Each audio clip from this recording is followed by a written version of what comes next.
Hello, everybody, and welcome to episode 10 of Grim Scenarios. As always, I am your host, Milk, here with your other host, Emma. Hi, Emma. Hey, Milk, how's it going on this fine Wednesday morning? Happy Wednesday, Emma. Happy Wednesday to everybody who's joining us for this definitely live recording of Grim Scenarios. Yep, and since it's Wednesday, this means we're almost at the end of July, which means that we just have August, September, October, when we are going to be live, doing our first live show at Las Vegas Clocktower Con, which his official name is Magicians, Gamblers, and Drunks, but the website is, I believe, Vegas Clocktower Con. Let me just put that. Yeah, it's Vegas Clocktower Con is the website. You should go buy tickets to join us there for our live show. We'll also be hosting games, running games, playing games. A lot of other great people from the community will be there. Tickets are affordable. Vegas is great in October. Vegas is great any time of year. I personally love Las Vegas. Yep. Taking a show, enjoy the lovely scenic Fremont downtown district, Old Vegas as some people call it. Gamble responsibly. Don't just throw down more money every time you walk past the craps table. Go see a magician. There are magicians there. When you're throwing down money every time you walk past the craps table, they will give you free alcohol. That's true. Gamble and drink responsibly. Gamble, drink, and watch magic shows responsibly. And play Clocktower at Vegas Clocktower Con. Play lots of Clocktower. Emma and I are going to be hosting a game. Together, we're going to be running our script, A Grim Scenario, that was recently featured by our friends on Connecticut, Blood on the Clocktower, when we went over there and ran a game. It was fun. And talking about Connecticut, Blood on the Clocktower, Navian, co-host of that stream, will also be at Las Vegas Clocktower Con. They'll be running a bunch of games. I'm signed up for some of their games, and I'll be running a bunch of games at least. Most of my games are pretty full already, because I added my signups for early, but I'll probably add a few more to the slot once I know when all my other friends, like Milk, Avery, Navian, are running the games of their own. Yeah, so, I'm going to be throwing up another game or two up there probably as well. Just got to figure out kind of what the time slots are. Don't want to compete with my good friend Emma or my friend Navian. Not. But, there's going to be plenty of games going around. Certainly. And, if you can't make it to Vegas, maybe because you live on the other side of the Atlantic Ocean, maybe you can make it to Raven Woodstock next February. That's another one that I'm excited about. Yeah, I'm going. I don't know if Milk is confirmed to be going yet, but I'm not confirmed to be going due to some work and travel situations, but there's a medium to good chance that I will also be traveling as well. Yeah, so a lot of your favorite British personalities like Patters and Ed will be there. I'm sure Ben Burns of course, TPI and No World Bards fame will be there. That website is ravenwoodstock.com. Tickets aren't on sale yet, but you can join their mailing list to get notified as soon as they are, and that'll be February 16th to 18th in Coventry in the United Kingdom. And I think our friends Ollie and Claire from LGBOTCQ are also going to be helping with that event. Yeah, it's going to be a real good time. I'm personally excited. I've never really been to England outside of Heathrow Airport, so it'll be my first time in this strange country where they speak an unintelligible language. Yeah, I can't understand a word Patter says most of the time. Anyway, I feel like we're missing one convention, though. I feel like there's an important one, Emma, that we specifically have some business regarding. That's right. There is one more convention that we would like to plug, which is, of course, the original, the first, the biggest Clocktower Con, which is in DC. This is clocktowercon.com to buy tickets, which are going super fast. This is going to be in April 2024 from 12th to the 14th, just outside Washington, D.C. And there's like 32 airports in the greater Washington, D.C. area, so it's easy to get to from anywhere. If you want to cross the Atlantic Ocean, you can generally get relatively affordable flights from Europe to D.C. because it's not that different from flying across the United States. It's local to me. If you want a tour guide, maybe I'll give you a tour. Yeah, it's local to Milk. Milk and I will both be there as well. We'll probably be playing games. Hopefully doing a Grim Scenarios live show there. We haven't confirmed that yet, but fingers crossed. And also, as we promised you last week, we're giving away one free ticket. Now, we got a bunch of entries. It was really fun to hear you talk about your favorite episodes, what scripts you wanted us to see run, what characters you wanted to see us run on Grim Scenarios. And I can promise you, if you submitted something, we will definitely be covering the script and character you submitted at some point, hopefully in the near future. Some of the scripts we'll probably want to play first if we haven't played them, just to get a feel for how they work. But we can only give away one free ticket, and we thought it was best to leave it up to fate. That's right. We rolled randomly. Yep. I went to the website wheelofnames.com. I entered the name of everyone who entered. I said, Milk, I'm going to spin this wheel twice, and we're going to keep spinning this wheel until a name comes out twice. I spin the wheel once, and it came up on someone named Brendan. I was like, great. We'll see how many spins more this will have to take, because it's going to be annoying. I span it again, and it came up on Brendan again. So, Brendan, I'm not going to give your last name or email address for privacy persons. You're going to get an email from us later today on Wednesday. On Wednesday? Not on Sunday. Not on Sunday. We're not recording this on Sunday. This is Wednesday that we'll be doing this. Informing you that you won, but congratulations, Brendan, on your free ticket to Clocktower Con, United States. We'll be getting in touch with the people who gave us the free ticket to give away, and get in touch with them and figuring out how we make sure you've confirmed you have this, but it's gonna be super exciting. Now, Brendan wanted us to run a strings pulling episode, which I'm sure we'll be able to manage relatively soon. That's gonna happen soon, yeah. Focusing on the difference on on trying to figure out if you're the drunk or the marionette.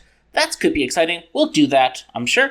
But since we didn't know who was going to win, we did not plan that for this week. We planned to come up to our third of our trilogy on each of the base 3 episodes.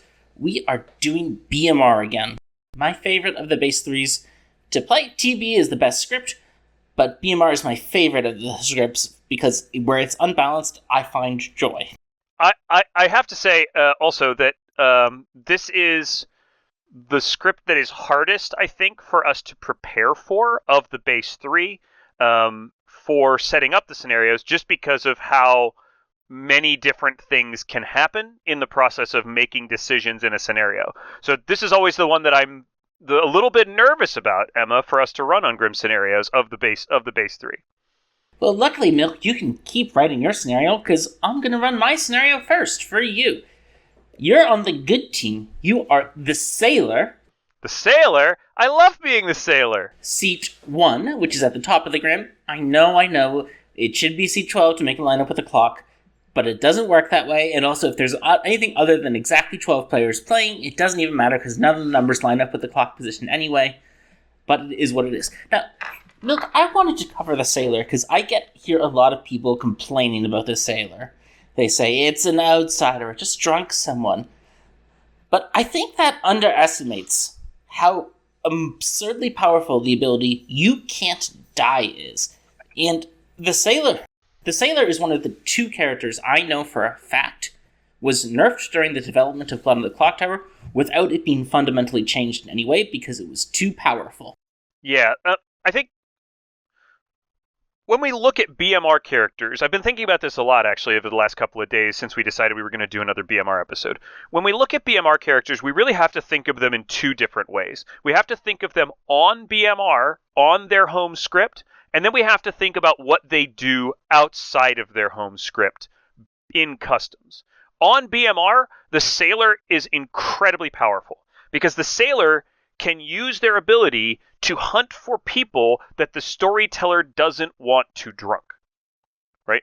And then the Sailor can try to get killed to confirm whether that player is maybe an outsider, maybe an evil player, right? Maybe the demon, right? You can sound out with sort of almost like dropping depth charges or sonar, Sailor references, to find players that the storyteller doesn't want to drunk. Now, that's metaing the storyteller a little bit, which we don't necessarily always want to do, but it is something that you can think about. If the Sailor dies, the person that they picked the night before might have been someone that the storyteller didn't want to put the drunk token on. That's powerful. And not being able to die is also powerful, right? Just not being able to die gives you a lot of space to kind of hang around in games as a confirmably good player who lives. For example, on BMR, if you live twice in a row, you're confirmed good. A sailor that lives twice in a row is definitely a confirmed good player. That's a lot of power in one roll. That's right. It's a ton of power in one roll. So, Milk, you are sat in seat 1, and we're going to talk a little bit about what you do as a sailor on night 1, but we're not going to have you actually make a choice because the choice is somewhat random. But let me ask you generally, what do you sort of think about when you're making your night 1 choice as a sailor? I mean, like when we talked about Poisoner on Trouble Brewing, there's not a whole lot you can do. You're the first person to pick. You're not going to have any information about what's going on in the Grim. Often, you pick based on the player. You might pick a player who, you think will be understanding if their information gets drunked.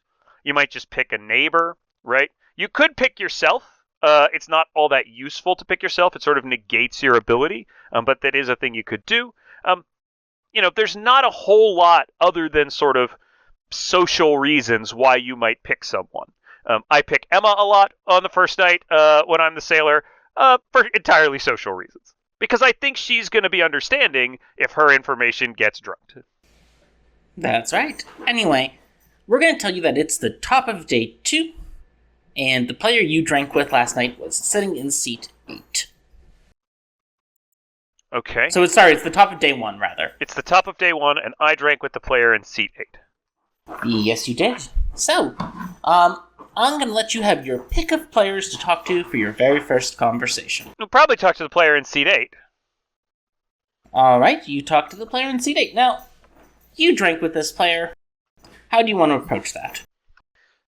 One of the nice things about being the sailor is that as long as you're picking players that the storyteller wants to drunk, you can't die.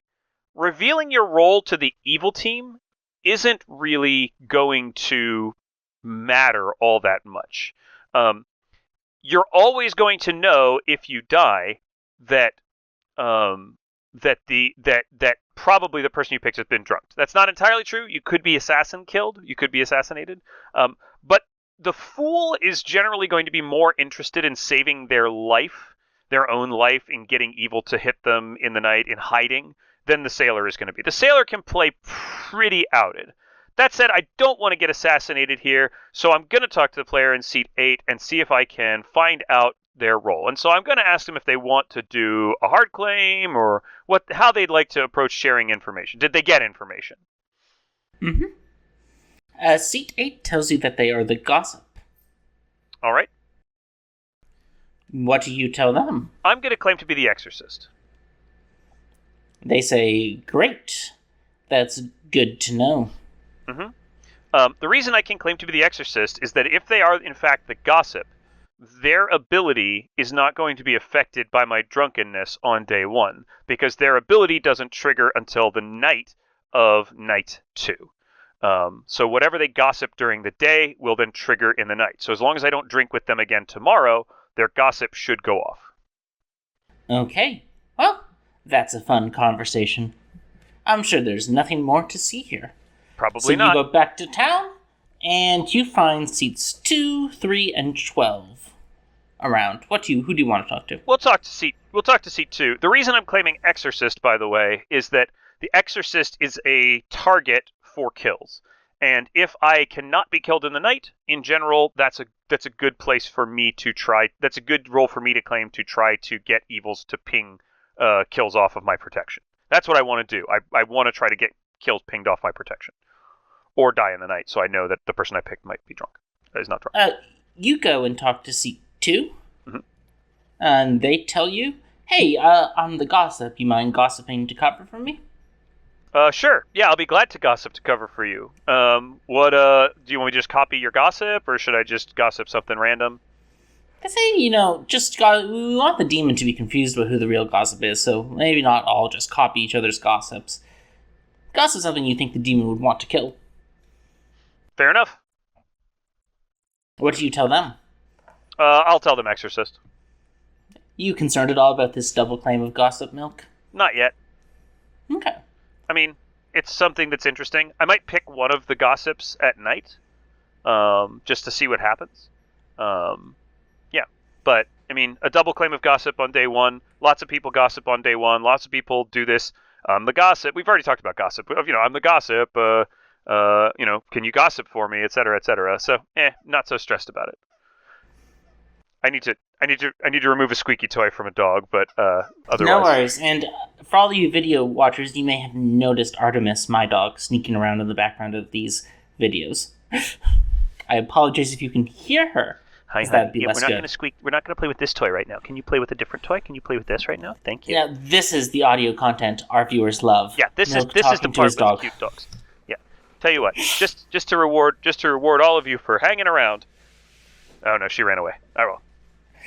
All right, you get back to town, and this time you see seat 6, seat 12, and let's say seat 9. It doesn't really matter. Let's talk to 12. Okay. Seat 12 tells you they're really interested in testing any claims of sailor or fool today. How come?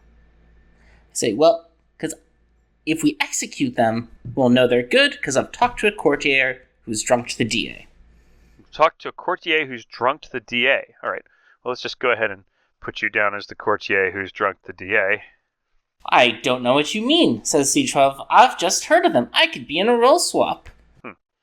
Well, I mean, I'm happy to I'm happy to let you know if I hear of any sailors or fools. We could test them. Okay, so C12 says, well, I really think it's a good day to do it, since it will tell us so much information if someone survives execution today. Okay. Yeah, that sounds great. Let's see if we can make that happen. All right. You have time for one more conversation, and seats 6 and seats 5 are around. Let's talk to 6, just for symmetry purposes. Oh, perfect. All right, you go and talk to seat 6. Seat 6 says, hey, how's it going? Are you interested in role swapping, maybe? I've been trying to find a good role swap. Oh, what do you have that you want to role swap? I said, well, can you tell me what you are first? I want to suss out whether you're lying to decide whether I trust you enough for this role swap. I'm the because sailor. I have something juicy. They say, oh, yeah, now that's juicy. I'm the chambermaid. Oh, you're the chambermaid. Well, I wake up every night, so you can definitely pick me because I wake up every night. They say, yeah, so if you want to pass out this information, I checked seats 8 and seats 2 last night and got a 1. Interesting. 8 and 2 and got a 1. They say, yep. They are both claiming a role that does not wake at night. Seat 6 is interesting. Well, if you can you're sat next to seat 2, maybe you can try to push them on it a little bit. Yeah, I can see do if that. They'll back down. But if you want to spread my information and pretend to be the chambermaid, I'll claim to be the sailor. The demon will probably attack you, and hopefully it'll bounce off. I've heard that there's someone out there who really wants to push on a sailor claim, so we might not want to do that. The seat 6 says, oh, fair enough. Maybe tomorrow we can... Yeah, maybe tomorrow I'll be we more can public do about being the sailor tonight. But yeah, if you could push on my chambermaid info... I want the info out there, I just want to keep getting it. Sounds good. That sounds really good. Let's talk a little bit about role swapping. Sure, let's talk about role swapping. A thing that is definitely good and always helps the good team. Yeah, I think it actually does. Yeah, I think it does too. Role swapping is one of those things that requires a little bit of trust. So you need to find a person that you have at least a little bit of social trust with. But even if it's an evil player that you're role swapping with, you'll probably solve that out a little bit later. So it's not necessarily going to be the worst thing if you reveal your role to somebody. It's not necessarily bad to reveal your role, by the way. Telling people what you are is a good way to generate social trust. What a role swap does is it allows you to trust one person to give out information that they've given, and then to know that you are potentially protecting them. Great role swap possibilities are a grandmother and their grandchild. That's a really, really good role swap. A washerwoman and a washerwoman confirmed player are in a really, really good role swap. Anywhere where you can trust another player, a night watchman and their ping are a great roll swap. Anywhere where you have one player who's less valuable and one player who's more valuable. A soldier and a fortune teller roll swapping on TB. A fool and an exorcist roll swapping, or a sailor and a chambermaid even roll swapping here. Those are all really, really good options where you're tricking evil into targeting a less good pick for them. Okay. Milk, what are you thinking about this double claim of gossip now that you have this chambermaid information? I mean, one of them could be, one of them is certainly not the gossip.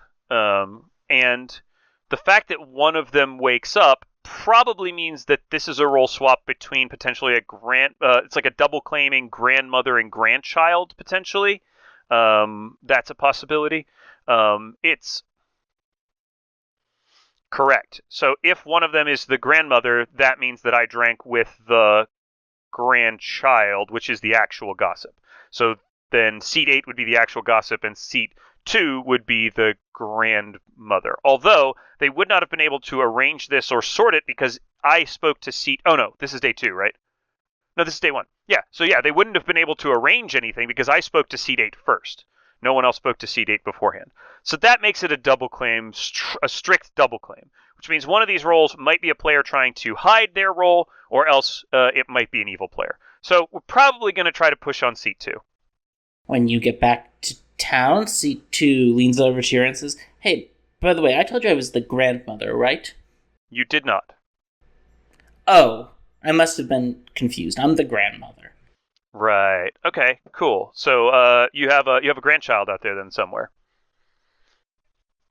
Okay, that sounds good. Thanks. Okay. Is there anyone you want to push on today? Probably seat 2 with that weird gossip grandmother stuff. But I might try to push on myself today surreptitiously. Can we pick a different toy, Lila? Literally any toy that doesn't squeak that loudly? Can you come here? No, you can't. Lila, you be strong. Sorry, Kim. Sorry. Sorry, I lost my train of thought a little bit. But the idea is either we push on seat 2 directly, or we push on myself and say that I think I'm T-Lady protected and would like to be tested. Okay. Well, instead, seat 9 ends up being executed, but they do not die. Seat 9 is executed and does not die. Let's put that down. Day 1, XC does not die. All right. Well, that suggests that there could be T-Lady in seat 10 or some other stuff could happen. Yeah. So now we're here. We're here on day 2. Night 2, rather. What are you thinking? I think I'm going to drink with this grandmother. And the reason is, if the grandmother is sober yesterday, then they saw their grandchild already. Okay, 2 sides to Sailor, right? You either try to drink with people who you think the storyteller will drunk to make you not die, or you try to drink with people whose information you won't impact, which means you will probably be drunked and will probably die. So you have 2 sides of this. If I want to survive, if I want me to keep living, then I could pick someone whose information I think has already been has already been given, and therefore picking them will cause me to die. Alternately, I could pick this player in seat 9 who was executed and did not die. Now, if I die and they didn't, or if they're executed again tomorrow and potentially survive, that makes them a good player. The problem is, the only possibility for that is pacifist or T-Lady. A fool would die the second time they're executed. So it's pretty tricky to decide. I don't want to drunk the chambermaid information. That's quite strong. I don't know what the gossip was. I don't remember. I don't think you told me what the gossips were. I didn't tell you the gossips. I'm sorry. I probably should have. Yeah, if the gossips sound like they're strong, I might pick the gossip because maybe I don't want to kill. I'll tell you this. Both seat 2 and seat 8 picked gossip that exactly half the players were the demon in some way or the other. Yeah, I'll just let that go. It's probably not good for me. We could also just randomly drink with somebody else. The courtier claiming to have drunk the DA is probably not a great target. We can just leave that. Let's drink with... If seat 9 is the Fool, then it doesn't matter. I'll just be drunked. So there's no point in trying to ping that. Grandmother's already given information. Yeah, let's drink with... You know what? We're actually going to go off script here, and we're going to drink with seat 7. Seat 7? Yeah, I'm going to pick another player at random, because I don't know that drinking with any of these people is going to be that helpful. All right. Well, you wake up, and you discover that seat 12 is dead. Seat 7 is dead. And that's it. 2 deaths. You said seat 7 or seat 9? You marked seat 9. Seat 9. I meant seat 9. Seat 9 is dead. Seat 9 didn't die yesterday. But did die in the night. Did die in the night. So that probably makes them the Fool. Almost certainly the Fool. Or a pacifist saved player.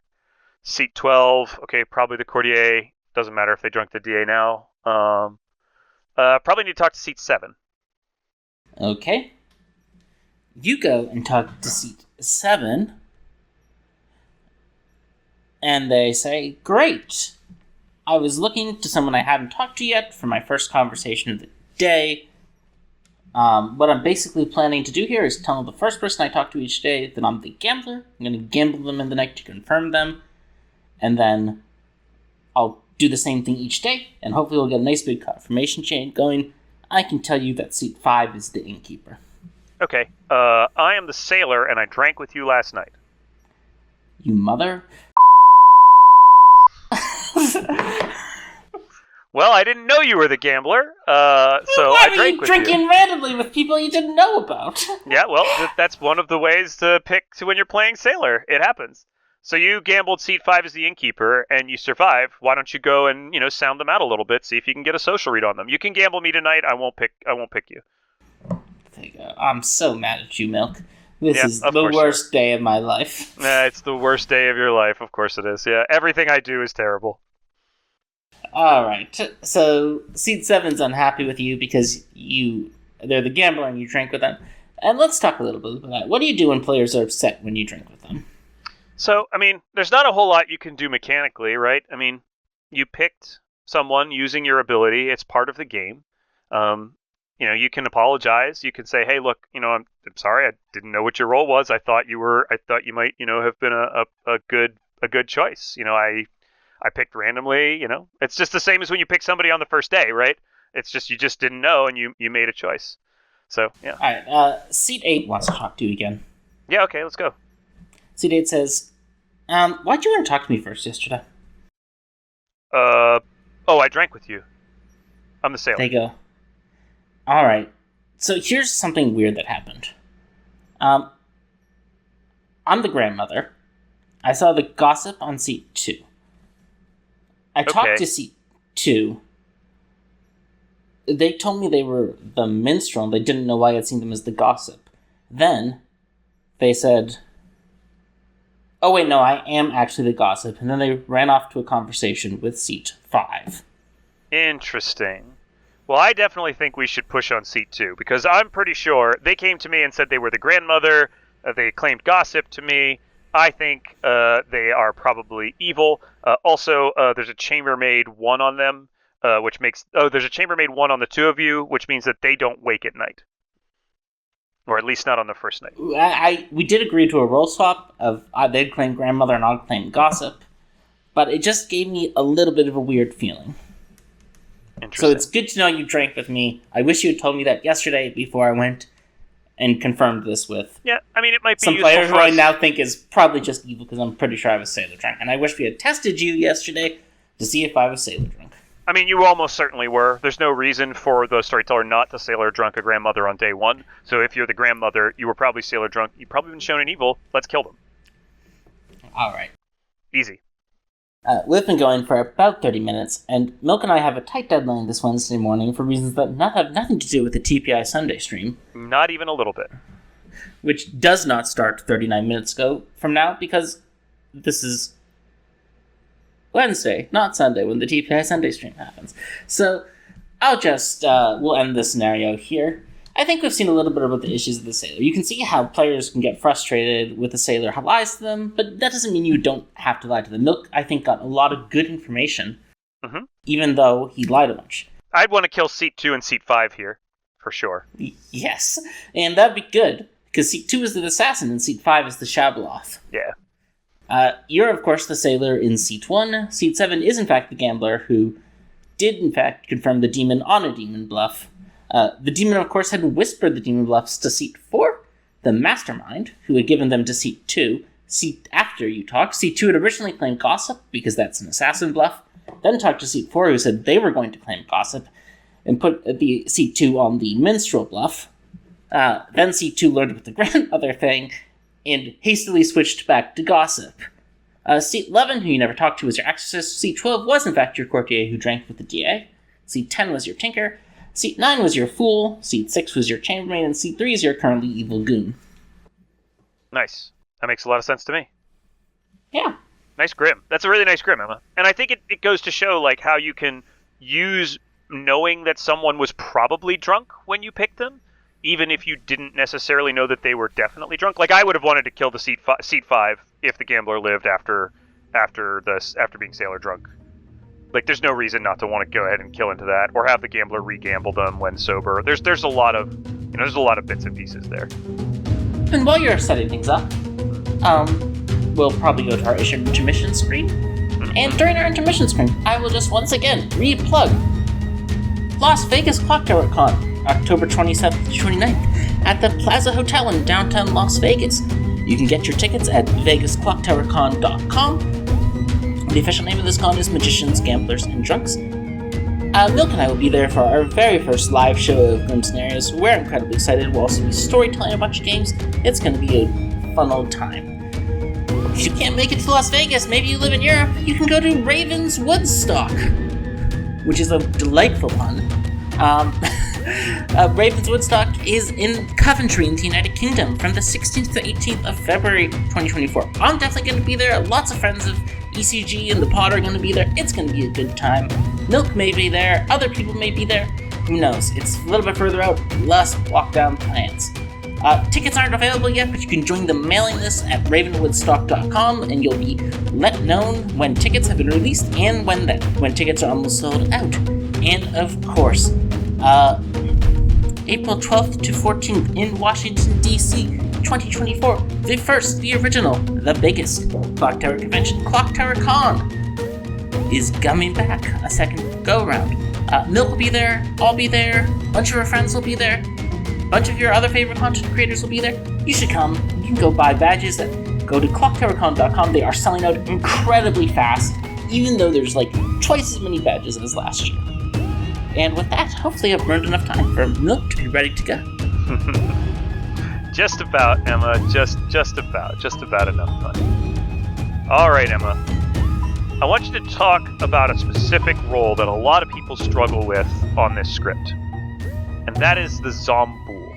You're going to be the Zomboul in this scenario. We're not going to run a long scenario with the Zomboul. Zombouls can result in lengthy and complex games, but I want to go through just a little bit of what can happen with a Zomboul and why Zomboul can be difficult to play. So why don't you give us a couple of thoughts about the Zomboul just to start off? Alright, so something that's true with a lot of the evil characters on BMR in particular is they have to make really interesting strategic choices. And you may be thinking, the Zomboul barely gets to make any choices. What are you talking about? It only gets to wake up when something rare happens. No one dies during the day. And that's true. But the Zomboul has to decide what sort of Zomboul game they're playing. And there's basically, I think, two valid Zomboul strategies. One, let yourself get killed early. Try to hide among the dead. Look socially good. Move on with your life. There's two ways you can get yourself killed early. First is, of course, being an early execution. Second, and probably more ideal, is if you have a godfather. And an outsider gets executed, the godfather can kill you in the night. But that's, of course, super, super conditional. Now, just remember, it has to be your godfather. Do not let your assassin stab you if you're the Zomboul. That does not work. The Zombul's ability to fake death does not defeat the assassin's ability to kill things. The assassin's ability to kill things always wins. So if you want to go for the early night death, your choices are you kill yourself or your godfather kills you. So that's option 1 of the Zombul. And this is, I think, probably the more socially strong Zombul option. Early night deaths tend to be trusted. If you want to play a very social game, this might be the route for you. The second Zombul strategy is, I think, the more mechanically powerful one. It makes more use of the Zombul's ability. And that's just to stay alive as long as possible with both your lives. Make them kill you twice in the late game. If they have to kill you twice in the late game, they're going to start having to using dead votes to do it the first time, and then they're going to have to use more dead votes. You can just start churning through their dead votes, especially if you have minions or other Zombul candidates they're having to work through. They're going to have to churn through dead votes. But if you can get to that situation where it's a final 3 and you have both your lives left, you're going to win that game, almost certainly. Like, it's very hard for them to beat you if it's final 3 and you haven't been tapped once yet as Zombul. And Emma, I'm going to tell you that your minions are, you've already spoken to them on day 1. We're just going to skip through day 1 here. Your minions are going to be the Devil's Advocate in seat 4, and the Godfather in seat 12, who tells you that there is a Lunatic, a Tinker, and a Goon in play. The Lunatic is the player in seat 9. You don't know what they think they are, of course. You don't know who they think their minions are.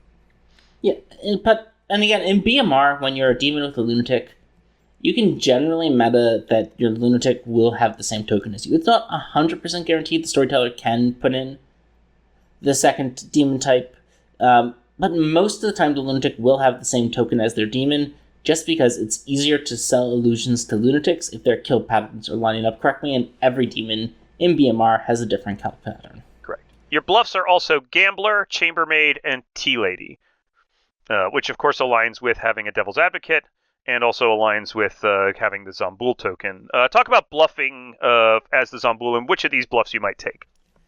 Oh, right. As a Zombul, I'm probably going to be taking the Gambler bluff. And why is that?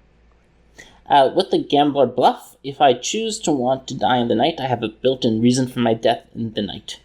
Yep. And like I said, if I think I need to make the social game, I want to be a trusted night death. That makes a whole lot of sense to me. I don't want my Devil's Advocate taking that Tea Lady bluff. I want my Devil's Advocate taking that Chambermaid bluff. I want the Godfather taking the Tea Lady bluff. Super far away from me. If the DA wants to set up stuff with the Godfather's neighbors, all power to them. Yep. But that is where I want the Tea Lady bluff going. I don't want to be... Because here's the thing. Like, you might think, oh, you can get yourself executed for that early execution, that social play, as a Tea Lady neighbor. Yeah, but then you're dead, which means at least one of you and the Tea Lady's neighbors are evil, which means when they start hunting for Zombuls, the person who died sitting next to a Tea Lady is going to be on the docket. Exactly right. Let me ask you another question, because I think this is a valuable question to ask. When you see the Zombul token, what do you expect to be on the Grim in terms of good rolls? I don't actually have expectations. I know some people think you need to put in all the killers or the game will track, and that can be true. But you can also have a lot of protection rules, so that the Zombul can kill a lot. I don't have a super expectation here. My guess is with Tea Lady and Gambler out of play, this seems like the Storyteller has gone for a sort of balanced setup where things can die in the day and things can die in the night. I'm guessing... What were the outsiders? Lunatic, Tinker, Goon. Tinker, Goon. So we have 2 more outsiders, which means we have 6 townsfolk total. I'm gonna guess there's probably a gossip, there's probably an innkeeper, there's probably a sailor, probably a fool. Gossip, innkeeper, sailor, fool. Maybe a grandmother, since that's the only other information role. We know Chambermaid's out of play. Maybe a pacifist. Though pacifist and DA can be a rough combo for both teams. It can just lead to unfun games. It is a possibility. So but that's my rough guess. Okay. Let me ask you another question, and I'm gonna posit this in a way that I think is useful. Your lunatic dies on day 1 by execution. Did they seem to want to die? They figured out that they were the lunatic and decided that they wanted to die, and town obliged them, figuring that a Godfather death in the night wasn't going to be so bad this early in the game. Interesting. They also said that they saw the Zomboul token. Okay. What would you ideally want your Godfather to do with this kill? Kill me. You want your Godfather to kill you with this kill immediately? Yeah. Yeah. Your Godfather probably, when you talk to them, you probably already set this up. You and most of the evils probably voted on this kill, so you as the Zomboul have died in the night. Like I said, this isn't necessarily the most mechanically powerful option. And maybe with this, I'm trading the Chambermaid and Gambler bluff with the DA and myself. Interesting. Because I don't want to get in hard conflict with a good player. Why would you not want to? Why would you not want to have a? Yeah, exactly. Why would you not want to have the Gambler bluff? Right? It's because you don't necessarily want to get into that hard conflict with another good player, right? You'd rather just be the really sad Chambermaid who, oh man, I didn't get to get any information. I got sniped night 1 or night 2. Night 2, socially trusted. I'm the only death probably that night because it's a Zomboul game. Maybe there was a gossip, maybe there wasn't. It just looks really good for me. Yeah. And now the thing is, as the game progresses, as players die in the night, they might figure out that it's a Zomboul game, but you've died early, you look very socially trusted, you've died on a 1-kill night. It might take town some effort to solve this game. And especially to solve that you're specifically the Zomboul. Often, late in Zomboul games, minions are getting knocked off, not the demon. Yeah, there's other things that help me out with this early kill. We know goons in play, and a goon is a very dangerous thing for a Zomboul to hit. Correct. Because a goon that gets slipped evil is probably not just going to run out to town and say, I'm the evil goon, I'm the evil goon. Some goons will, but other goons won't. And if you don't know that you're drunk, that could be a very unpleasant shock for you when you and your evil team don't fight your execution that hard, and then the game ends. Right. Minstrel is also a dangerous thing for Zomboul for the same reason. And this is just, it's an opportunity shot. Like, hopefully we can sell the Chambermaid Gambler thing in a way that works. Mm-hmm. But it's an opportunity shot for me to die early, to avoid hard conflict with a good player, which you can, if you want to get into hard conflict with a good player as the demon, you should be doing that late. Like, you don't want, as the demon, to be spending your day 1 saying, this person's definitely evil because of my information, to a good player, because that good player is going to know they're not evil. We've talked about this before. So, like, if I was planning to do something sustained, the Gambler bluff would be really nice. In the end game, I could get into a conflict with a good player who was already suspicious and say, hey, I checked them because we were all suspicious of them. They're not what they're claiming. But since I'm dying night 2, I don't want that, like I said. And this lets me dodge any concerns about a minstrel or a goon causing an unpleasant surprise end to the game. It does take away my ability to use 3 lives with the DA, but it does mean my DA can just run around acting as a pacifist, basically. Yep. Or can put suspicions on players, can make it so that you get kills in the night. I never want them doing anything that sounds like survivability stuff at this point. I want them trying to just toss their protections around so I can kill. And the another piece of this, which in this scenario isn't so important, is as the Zomboul who has died immediately, you are going to be safe from being Chambermaid picked as well, which can be very dangerous for Zomboul. Obviously here it's a bluff, but you know, dying early in a game that has a Chambermaid in it is very strong for a Zomboul. All right. Because the other 3 demons, of course, they have their waking patterns. Like, they are what they are. Like, other than getting Exorcist picked, yeah, a Chambermaid's going to get you either line up your bluff for the Chambermaid or you say, I don't care. A Zomboul cannot control when they wake. Because it's up to the storyteller, and who the players vote on, and the other mechanical roles that protect from death are in the game. So that means if they're bluffing a roll that wakes every night, they can get caught by a chambermaid. I don't have to worry about this here because chambermaid is a bluff. In fact, I am the chambermaid. What are you talking about? Correct. Emma, after a few nights, your godfather gets killed, the player in seat 10 gets killed, the player in seat 11 gets killed, the player in seat 3 is dead, the player in seat 6 has died, the player in seat 7 has died, and these players have more or less outed their roles. The player in seat 2 is the fool. You know that the fool has already lost a life. And the player in seat 8 is the courtier who drunk the Poe. So they've used their ability. And the DA figured out that the player in seat 1 is the goon. The goon is currently evil. And we never need to pick them again because nothing else here can flip a goon. The town suspects that either the player in seat 4 or the player in seat 2 is the devil's advocate, and the town suspects that there is a Zomboul in play. Okay, what else do we have? Do we have claims for the dead players? Yeah, we can give you everything from the dead players. The player in seat 3 is the tinker. The player in seat 6 is the grandmother. The grandmother died when the player in seat 10, the pacifist, died. That was a multi-kill night. They were the grandchild. The player in seat 11 was the exorcist who never picked you because you were dead most of the game. And the player in seat 7 is the gossip who did get a gossip kill at some point in the game, but it doesn't matter what it was necessarily. And just a short sidebar on exorcist.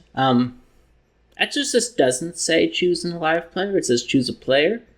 If you start suspecting it's a Zomboul game and you're the exorcist, check some of those dead players. Check the dead players you think are the Zomboul. Yeah, that's a great idea. Yeah, that's a good shout. So, Emma, what do we do here as the dead Zomboul? Do we stay quiet? Do we try to push worlds? How do we help our team who don't look particularly, the DA doesn't look suspicious. The goon, that they're the goon. They're claiming minstrel or something. They're claiming tea lady or something. I don't know. They're claiming some role, maybe innkeeper.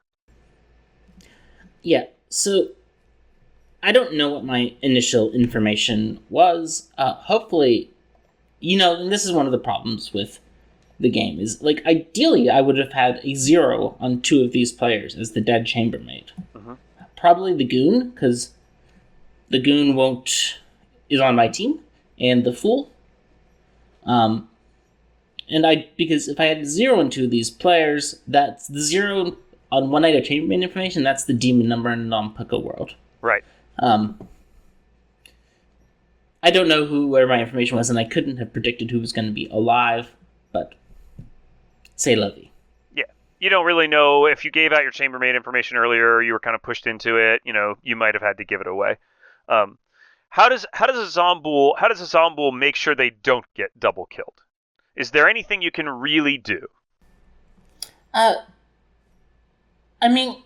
Have true sounding information, obviously, right? But yeah, it's all the same stuff that always matters. Have true sounding information. Have information that, if it implicates a good player, implicates it in an ambiguous way, so the good player can look at the other good player it's implicating. But also just be socially you. If you're a player who normally stays quiet once you're dead, stay quiet. If you're a player who normally continues to be active and aggressive while dead, continue to be active and aggressive.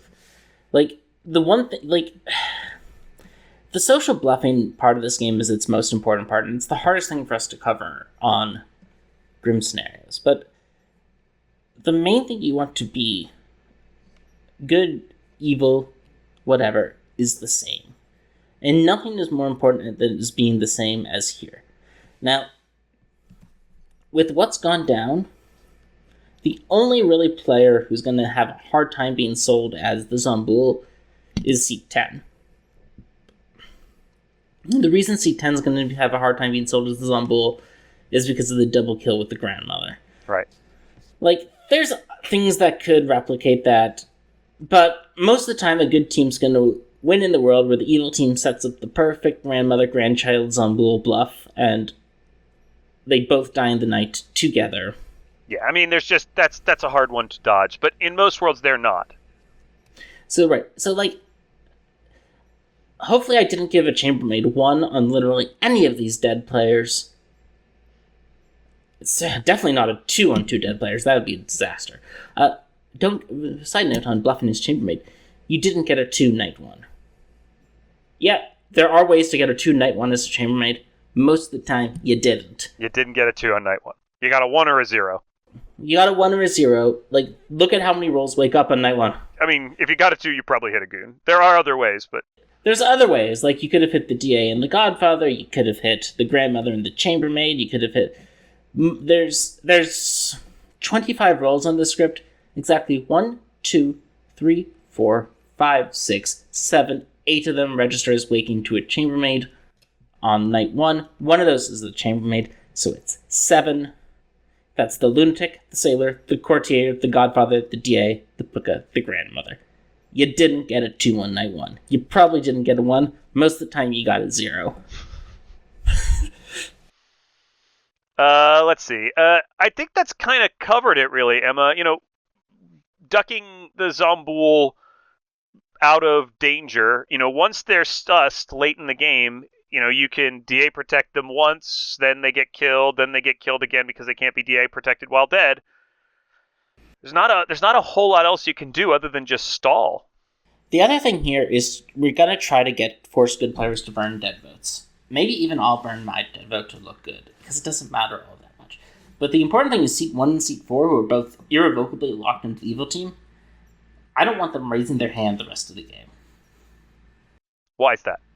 Well, sorry, I will let them raise their hand under one circumstance. If seat 2 and seat 8 vote on either seat 1 and seat 4 and get exactly 2 votes on them, right, seat 4 and seat 1 should nominate one of the other ones and put exactly 2 votes on them to the tie. Right. Force dead players to burn their dead votes. Even burn your own dead vote to look good here. Because if the town doesn't kill, the Zomboul does. Yeah. So, and you don't want to help the town by using your live votes when you could burn their resource of dead votes. They have more dead votes than you. It's time to burn those, baby. Burn them, burn them, burn them. So, seat 1 and seat 4, if you die, it's not the end of the world. You can even be double tapped as a Zomboul. Don't raise your hand. Don't try to look good by adding votes onto yourselves or seat 2 or seat 8. Yeah. Just make the dead players use their votes. You need to force the dead to use their votes here. That's how Zombouls win. Burn out the dead votes.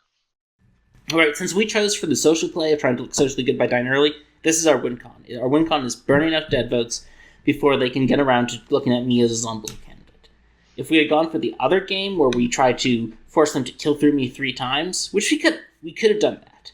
Like, this is a setup that allows us to go for the make them kill me 3 times strategy. But you don't know when you choose. That's the thing. You're not going to know the setup when you decide whether you're going to go a social route or whether you're going to go the let's see how many times it takes them to kill us.